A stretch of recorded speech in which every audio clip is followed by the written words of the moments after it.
Hello बच्चा party, welcome in the quantum classes, the finest equations every way to learn the concepts of physics. तो चलिए शुरू करते हैं। आज से हमारा नया यूनिट स्टार्ट हो रहा है, या फिर आप बोलो नया चैप्टर स्टार्ट हो रहा है। इस चैप्टर का नाम है इलेक्ट्रोमैग्नेटिक इंडक्शन। मैग्नेटिज्म में ही है हम अभी। हमने मैग्नेटिज्म के जो स्टार्टिंग के जो कुछ आपके टॉपिक्स थे उससे हमने कंप्लीट कर दिए, जिसमें हमारा most important Biot Savart law, then उसके एप्लीकेशंस, फिर एम्पियर्स लॉ आया, देन उसके फिर एप्लीकेशन। उसके बाद अब हम आ गए हैं इलेक्ट्रोमैग्नेटिक इंडक्शन पे, विद्युत चुम्बकीय प्रेरण। ये टॉपिक मेरे फिजिक्स का सबसे फेवरेट टॉपिक में से एक है। ओके, तो ये जो टॉपिक डिस्कस हो रहा है, ये टॉपिक आज से पता है कितने साल पहले डिस्कस किया था? मैंने नहीं, ठीक है, मैं अपनी बात नहीं कर रहा हूँ, मैं फैराडे सर की बात कर रहा हूँ, जिस टॉपिक की गुरु हैं, ठीक है, ये देवता हैं। ये सारे टॉपिक फैराडे की वजह से स्टार्ट हुआ, सर माइकल फैराडे। तो ये टॉपिक ना आज से 200 साल, एग्जैक्टली 200 साल, 200 ईयर्स एगो, 200 साल पहले, 200 ईयर एगो ये स्टोरी स्टार्ट होती है। सही पकड़े हैं। आज 2020, वो स्टार्ट हुआ था 1820 में। ये स्टोरी स्टार्ट होती है 1820 में। स्टोरी क्यों बोल रहा हूँ बच्चा पार्टी में? स्टोरी इसलिए बोल रहा हूँ क्योंकि ये तो हो गया आपका यूनिट स्टार्ट, विद्युत चुम्बकीय प्रेरण, इलेक्ट्रोमैग्नेटिक इंडक्शन। आज ये हमारा है इंट्रोडक्टिव लेक्चर। आज हम परिचय लेंगे। ये यूनिट, ये आपका चैप्टर में है। इसे यूनिट नहीं बोलो तो ठीक है, इसलिए नहीं बोल सकते क्योंकि इसमें एक तो मैग्नेटिज्म के टॉपिक, मैग्नेटिज्म भी इसमें रिलेट करता है, मैग्नेटिक प्रॉपर्टी के बारे में भी है इसमें, और प्लस इसमें अल्टरनेटिंग करंट का भी बिहेवियर शो करता है। मतलब अल्टरनेटिंग करंट की जो आपका बेस होगा वो यहीं से बनेगा, ठीक है। तो ये अल्टरनेटिंग करंट और मैग्नेटिज्म के बीच का एक यूनिट ले लो आप, ठीक है, चैन है ये मैग्नेटिज्म को अल्टरनेटिंग करंट से जोड़ने वाला। तो विद्युत चुम्बकीय प्रेरण, जैसे कहा मैंने, ये इंट्रोडक्टिव लेक्चर है आज का। हम इसके बारे में बेसिक इंट्रोडक्शन लेंगे कि क्या है इलेक्ट्रोमैग्नेटिक इंडक्शन, विद्युत चुम्बकीय प्रेरण। और अगर आप बेसिक नहीं जानते हो इस चैप्टर का, तो आप आगे भी कुछ समझ नहीं पाओगे। और सिर्फ बेसिक में ही सब कुछ है। आगे जो भी है आपके पास, जितने भी लॉज आएंगे आपके पास, सब कुछ बेसिक पे ही डिपेंड करेगा। ओके, तो आज का लेक्चर इसलिए बहुत इंपॉर्टेंट हो जाता है, तो बने रहिएगा आगे तक, स्किप मत करना। घाटे में रहोगे स्किप किया तो बहुत इंटरेस्टिंग है, और इंटरेस्टिंग वे में समझेंगे। और सबसे पहले तो समझना है, ये मैं क्यों कह रहा हूँ 200 साल पुरानी स्टोरी है, तो स्टोरी पे आते हैं। थोड़ा 200 साल पुरानी, बड़ी ऐसा कहा है ना कि फिजिक्स की उस करीब रोचक स्टोरियों में से एक है वो। अगर आपकी 100, 150, 200 रोचक स्टोरियाँ होंगी फिजिक्स से रिलेटेड, तो उनमें से ये स्टोरी टॉप 10 में तो जगह बना ही लेगी। क्योंकि इस स्टोरी में ना एक तुक्का लगा। तुक्का कहते हैं ना, गुस्सा नहीं करना चाहिए, बट यहाँ गुस्से की वजह से, एक तुक्के की वजह से इतना बड़ा इन्वेंशन हुआ, और यहीं से, इसी तुक्के की वजह से इलेक्ट्रोमैग्नेटिक इंडक्शन आपका प्रोड्यूस हुआ। और ये इलेक्ट्रोमैग्नेटिक इंडक्शन ही है जिससे हम अल्टरनेटिंग करंट पा पाए। अल्टरनेटिंग करंट किसकी वजह से हमें मिला? Electromagnetic induction. उस तुक्के की वजह से हमें एसी करंट मिला। और आपको पता है, आज करंट नहीं होता, अल्टरनेटिंग करंट नहीं होती, तो हम नहीं होते, आप नहीं होते, हम इस तरह से बात नहीं कर पाते। सीधी सी बात है, ना तो आपका मोबाइल या लैपटॉप होता आपके हाथ में, चार्ज कहाँ से करते? अल्टरनेटिंग करंट तो था ही नहीं, ना लाइट होता, ना अदर चीज़ें होती। तो इसलिए हम समझते हैं इसकी स्टोरी। तो स्टोरी जैसा कि कहा मैंने 1820 से स्टार्ट होती है। 1820, तो जैसे कि हमने प्रीवियस टॉपिक में हमने पढ़ा है, लेक्चर्स में हमने पढ़ा है मैग्नेटिज्म के बारे में। क्या था मैग्नेटिज्म में? कि इलेक्ट्रिक करंट यदि किसी वायर से फ्लो हो रही हो, किसी वायर में इलेक्ट्रिक करंट बह रही हो, तो वो अपने चारों ओर क्या प्रोड्यूस करती थी? Magnetic field. किसने ये एक्सपेरिमेंट सबसे पहले किया? ऑस्टेड ने एक्सपेरिमेंट किया। तो इसी ऑस्टेड के एक्सपेरिमेंट को बेस बनाते हुए हमारे जो यहाँ पे सर थे, सर का नाम क्या है हमारे इस टॉपिक के? सर जो है, इनका नाम क्या है? फैराडे सर, फैराडे, ठीक है। इसी ऑस्टेड के एक्सपेरिमेंट को ध्यान में रखते हुए उनके दिमाग में खुरापाती आई। वो खुरापाती क्या आई कि हमने ऑस्टेड के एक्सपेरिमेंट में पढ़ा है, क्या पढ़ा था कि इलेक्ट्रिक करंट से, क्या पढ़ा था हमने ऑस्टेड एक्सपेरिमेंट में? हमने पढ़ा था कि इलेक्ट्रिक करंट से ऑस्टेड ने क्या समझाया कि इलेक्ट्रिक करंट में कैसी प्रॉपर्टी होती है अगर वो किसी वायर में फ्लो हो रही हो? मैग्नेटिक प्रॉपर्टी बोलो या मैग्नेटिक फील्ड बोलो। तो ऑस्टेड ने अपने एक्सपेरिमेंट में समझाया कि इलेक्ट्रिक फील्ड अगर, या फिर इलेक्ट्रिसिटी अगर किसी वायर में फ्लो हो रही हो, तो अपने आसपास मैग्नेटिक फील्ड बनाएगा, जनरेट करेगा। तो यही खुरापाती इनके दिमाग में आई कि अगर इलेक्ट्रिक फील्ड से मैग्नेटिक फील्ड बन सकता है, तो मैग्नेटिक फील्ड से इलेक्ट्रिक करंट क्यों नहीं बन सकता है? अगर इलेक्ट्रिक करंट से मैग्नेटिक फील्ड बन रहा है, तो मैग्नेटिक फील्ड से भी इलेक्ट्रिक करंट बनना चाहिए। ये इनकी खुरापाती दिमाग में आई। इन्होंने ऑस्टेड के एक्सपेरिमेंट को अपना बेस लिया और इसी को रिवर्स तरीके से करने में लग गए।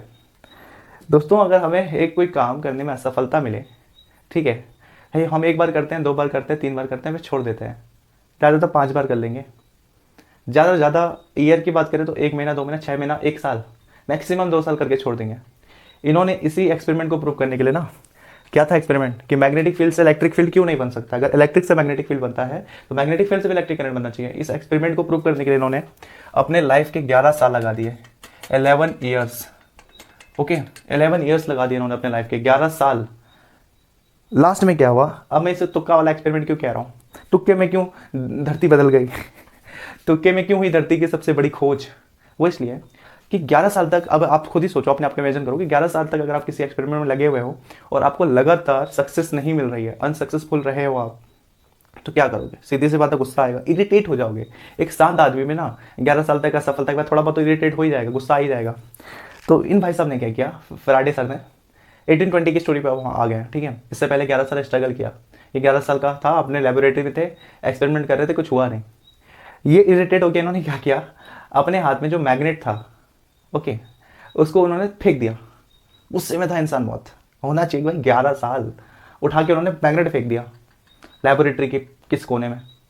मैग्नेट मैग्नेट बाउंस करके गया। ये अगर मैग्नेट है, मैग्नेट बाउंस करके गए कॉइल के अंदर। क्या हुआ, सपोज आपका ये मैग्नेट है और ये बाउंस करके गया ये कॉइल के अंदर। कॉइल आपको पता है ना, कुंडली कहते हैं जैसे हिंदी में। थोड़ा अच्छे से देख लेना, डायग्राम समझाने के लिए बना रहा हूँ, अभी एनिमेशन में समझाऊंगा सब कुछ। तो ये आपका क्या हो गया, कोई कॉइल हो गया, सपोज ये कोई कॉइल हो गया। और आपके जो फैराडे सर थे, इन्होंने यहाँ पे हाथ में मैग्नेट लिया था, ये आपका मैग्नेट था, ठीक है, नॉर्थ एंड साउथ पोल। और मैग्नेट को थ्रो करके फेंक दिया गुस्से में, ठीक है। ये मैग्नेट बाउंस करके गया, ऐसे उछलते हुए गया इस कॉइल के अंदर, ओके। ये मैग्नेट उछलते हुए गया कॉइल के अंदर, और दूसरी तरफ से, यहाँ दूसरी तरफ से वो मैग्नेट बाहर निकल गया। यहाँ पे एक तुक्के में एक अच्छी बात क्या थी, गुड लक क्या था कि इस कॉइल के अंदर उस समय कुछ एक्सपेरिमेंट कर रहे थे आपके फैराडे सर, उसमें कनेक्टेड था गैलोरीमीटर। जैसे कि इस डायग्राम में मैंने अच्छे से दिखाया हुआ है, गैलोरीमीटर क्या था, उससे कनेक्टेड था। अब हुआ क्या, जब फैराडे ने अपना मैग्नेट उठा के थ्रो कर दिया, वो बाउंस होके कॉइल के अंदर से गुजरा। बिल्कुल ये रैंडमली हो रहा है, कुछ फिक्स नहीं था, भगवान करा रहा था ऊपर वाला। वो कहते हैं ना, किसी चीज़ को अगर शिद्दत से चाहो तो पूरी कायनात आपको उससे मिलाने में जुट जाती है। वही हुआ यहाँ के साथ, यहाँ पे मेरा फैराडे के साथ 11 साल तक किया उन्होंने एक्सपेरिमेंट। जब एक्सपेरिमेंट पूरी लॉजिक के साथ कर रहे थे, कॉपी पेन लेके कर रहे थे, पूरे सेंस लगा के कर रहे थे, कोई रिजल्ट नहीं आया। जो करना चाहते थे वो हुआ नहीं। लेकिन जब 11 सालों के बाद मेहनत करते गए लास्ट में इरिटेट हो गया, उन्होंने उठा के मैग्नेट फेंक दिया। तो मैग्नेट गया भी किसके अंदर से, कॉइल के अंदर से। एक मैग्नेट गया भी किसके अंदर से, कॉइल के अंदर से। देखो ना यहाँ पे आप समझो सीक्वेंस, फेंका भी क्या, मैग्नेट, गया भी किसमें, हाथ में तो कुछ भी आ सकता, पेन आ सकता था, पत्थर आ सकता था, मैग्नेट ही आया। गया भी किसके अंदर से, कॉइल के अंदर से। वो तो खिड़की से बाहर भी निकल सकता था, गया भी किसके अंदर से, मैग्नेट उठाया उस कॉइल के अंदर से गया। उससे बड़ी कोइंसिडेंस देखो, उस कॉइल में क्या कनेक्टेड था उस समय, गैल्वेनोमीटर। और आपको पता है गैल्वेनोमीटर क्या करता है, गैल्वेनोमीटर करंट को इंडिकेट करता है। अगर करंट वहाँ पे मौजूद हो किसी चीज़ में, आपने गैल्वेनोमीटर का कनेक्ट किया तो वो क्या करता है, डिफ्लेक्ट, उसकी निडल क्या आती है, हिलने लगती है, विक्षेप उत्पन्न करती है, डिफ्लेक्ट करती है। हुआ यही, इन्होंने उठा के मैग्नेट को फेंका, मैग्नेट ने बाउंस किया, बाउंस करके कुंडली के कॉइल के अंदर से गया। कॉइल में गैल्वेनोमीटर कनेक्टेड था, गैल्वेनोमीटर ने क्या किया, अचानक से डिफ्लेक्ट। और अचानक से क्या हुआ, गैल्वेनोमीटर डिफ्लेक्ट हुआ। फैराडे हैरान, फैराडे ने शांति से देखा, ध्यान से देखा, आंखों पे यकीन नहीं हुआ कि गैल्वेनोमीटर कैसे डिफ्लेक्ट हो गया अचानक, क्योंकि वो तो करंट की वजह से डिफ्लेक्ट होता है। फैराडे फिर गए, उन्होंने पहले चेक किया कि उन्होंने फेंका क्या। उन्होंने देखा कि उन्होंने मैग्नेट थ्रो किया था। वो फिर आए, फिर उन्होंने कुंडली, उस कुंडली के पास से क्या किया, मैग्नेट गुजारा, फिर से उसमें डिफ्लेक्शन। ये पूरी प्रोसेस क्या थी, ये सिंपल जैसी प्रोसेस थी कि आपके पास वो एक क्या था, कॉइल था, ये कुंडली थी एक, और इस कुंडली में क्या हुआ, क्या किया फैराडे ने, मैग्नेट को क्या किया, अंदर ले गए या बाहर लेके आए, ठीक है। कंटिन्यूसली वो कॉइल के अंदर से मैग्नेट को अंदर बाहर क्या करते हुए लेते गए और आते गए, ठीक है, इनवर्ड एंड आउटवर्ड साइड में। और बार बार उन्होंने नोटिस किया कि इससे क्या हो रहा है, गैल्वेनोमीटर में डिफ्लेक्शन शो हो रहा है। तो ये पूरी प्रोसेस मैं आपको इस एनिमेशन से समझाता हूँ। तो यहाँ इस एनिमेशन से हम समझते हैं पूरी प्रोसेस को। तो आज हम फैराडे की तरह सोचते हैं। तो इसके लिए हमें चाहिए होगा एक कॉइल, और हाँ, इससे मुझे एक करंट सेंसिंग डिवाइस को भी लगाना पड़ेगा जो कि हमें बता सके कि करंट कब फ्लो हो रही है।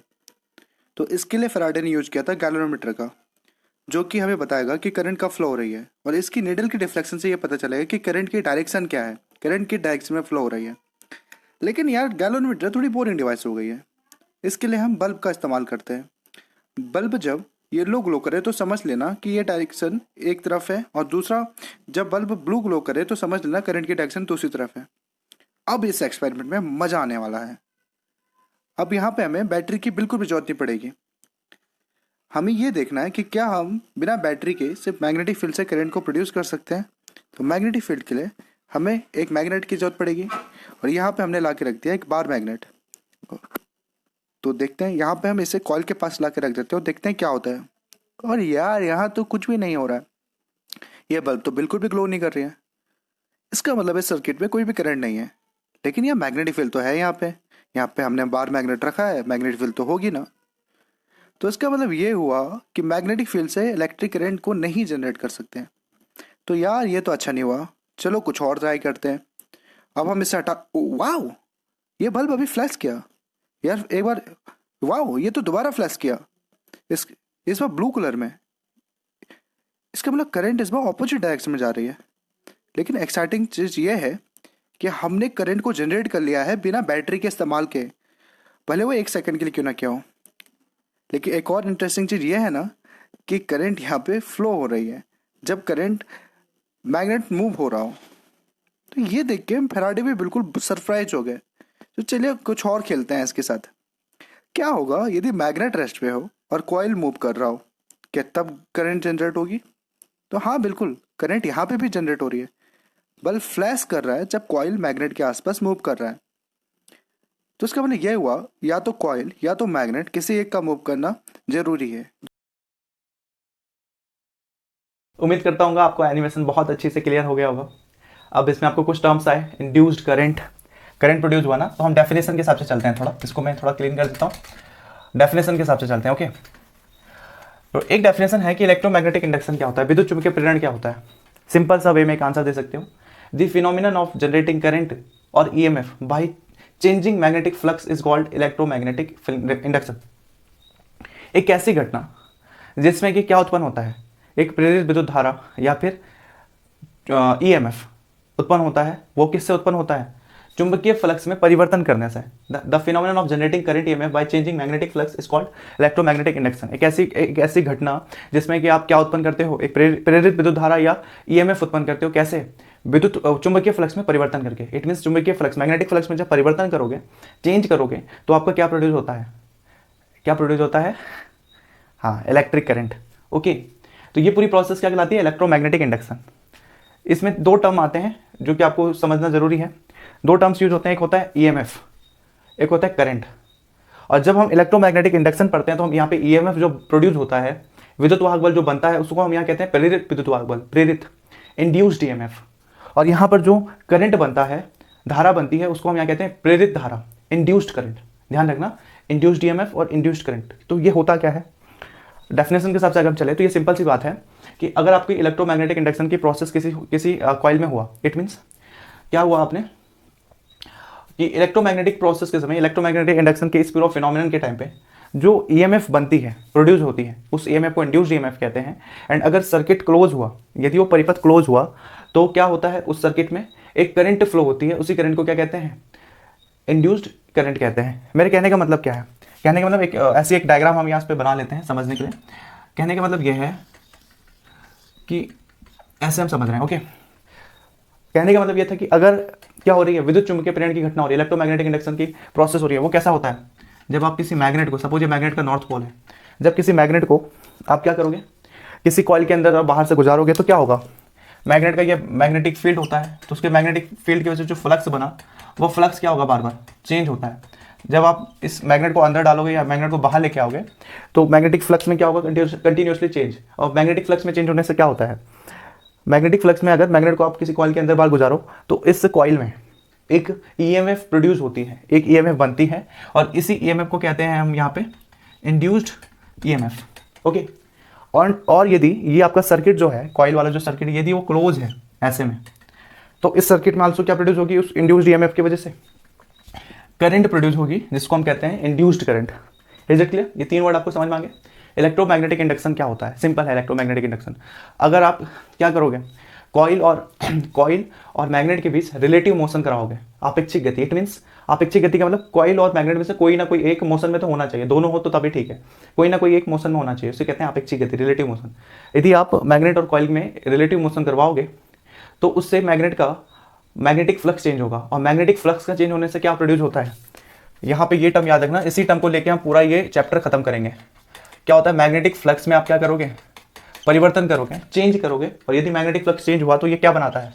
ये बनाएगा इलेक्ट्रिक करंट, जिसको आपको फैराडे ने 11 साल के अपने एक्सपेरिमेंट में खोजने की कोशिश की, और वो मिला कब? एक तुक्के और एक कोइंसिडेंस की वजह से। Is it clear? ये 3 वर्ड क्लियर हो गए होंगे, इलेक्ट्रोमैग्नेटिक इंडक्शन और इंड्यूस्ड ईएमएफ। इलेक्ट्रोमैग्नेटिक इंडक्शन में जो आपका ईएमएफ प्रोड्यूस होता है वो इंड्यूस्ड ईएमएफ, और जो करंट प्रोड्यूस होता है वो आपका हो गया इंड्यूस्ड करंट। तो आज के इस लेक्चर में इतना ही। यहाँ पे हमने बेसिक समझा इलेक्ट्रोमैग्नेटिक इंडक्शन का। ये बेसिक अगर आप समझते नहीं तो आगे आपको चैप्टर में पढ़ने में थोड़ा मजा नहीं आता। जो है अगले चैप्टर में यही है, ये वाला टर्म तो बिल्कुल मत भूलना आप। मैग्नेटिक फ्लक्स में आप परिवर्तन करोगे तो उससे क्या प्रोड्यूस होगा? Electric current. लगभग हर जगह, इस पूरे चैप्टर में लगभग हर जगह घुमा फिरा किसी की बात होगी। मैग्नेटिक फ्लक्स में परिवर्तन करोगे कैसे? जब आप रिलेटिव मोशन करवाओगे, या बहुत से अलग भी तरीके हैं मैग्नेटिक फ्लक्स में परिवर्तन करने के, और उससे क्या प्रोड्यूस होगा? Electric current. तो आज के लिए इतना ही, मिलते हैं अगले लेक्चर में।